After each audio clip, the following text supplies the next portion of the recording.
In a quiet village in northern Nigeria, young Hauwa dreamed of motherhood. Pregnant for the first time, her heart danced with hope as she and her husband Idris prepared for their baby's arrival. One afternoon, while visiting a friend, Hauwa came in contact with her friend's child with a rash and bad cough that would not stop. What she didn't know was that this sickness that looked small was rubella, also called German measles, a danger she could not see to her unborn baby. Days later, Hauwa got a small rash and felt very tired. Thinking it was just normal pregnancy problems, she did not worry about the signs and never went to see a doctor. Months later, the day came. Hauwa had a baby boy, Yusuf. But something was very wrong. Hauwa noticed that Yusuf didn't cry like other babies. His eyes didn't follow light. He could not eat well, and he had serious heart problems.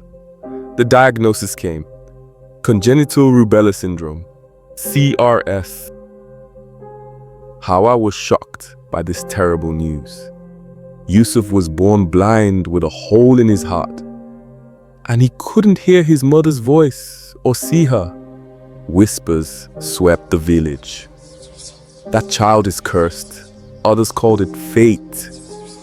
Hauwa blamed herself. She cried beside her baby every night. One day, during a community health outreach, the community health worker spoke of measles, rubella, and the measles rubella vaccine, or MR vaccine, that could prevent both diseases.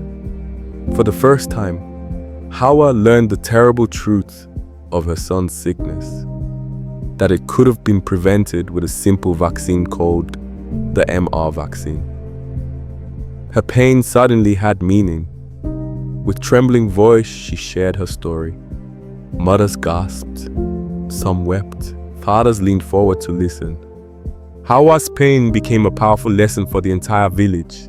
Hauwa turned her sadness into something good. She became someone who helps her community, a warrior for prevention. Together with her husband, she walks from house to house, educating families about the MR vaccine. That vaccination protects not only their child, but also the mothers and babies of tomorrow. Her story became a source of hope, ensuring no other family would suffer as hers had. Rubella can cause blindness, deafness, heart problems. Other killer diseases such as tuberculosis, diphtheria, poliomyelitis, hepatitis, pneumonia, rotavirus, human papillomavirus, HPV, whooping cough, malaria, and others can be prevented with vaccination in the routine immunization schedule and during campaigns. Nigeria will carry out mass integrated vaccination campaign to protect children across the country from deadly diseases. From measles rubella vaccine for children 9 months to 14 years, to childhood vaccines for children 0 to 23 months, to polio vaccine for children 0 to 59 months, to HPV vaccine for girls 9 years, plus protection from malaria and neglected tropical diseases. Phase 1 will start in October 2025 in the northern states and Oyo State. Phase 2 begins in January to February 2026 in the southern states. Immunization sessions are held in hospitals and clinics and through visits to villages and communities, so that no child is left behind. MR and all other vaccines are safe, effective, and paid for by the government. Share this story, save a life,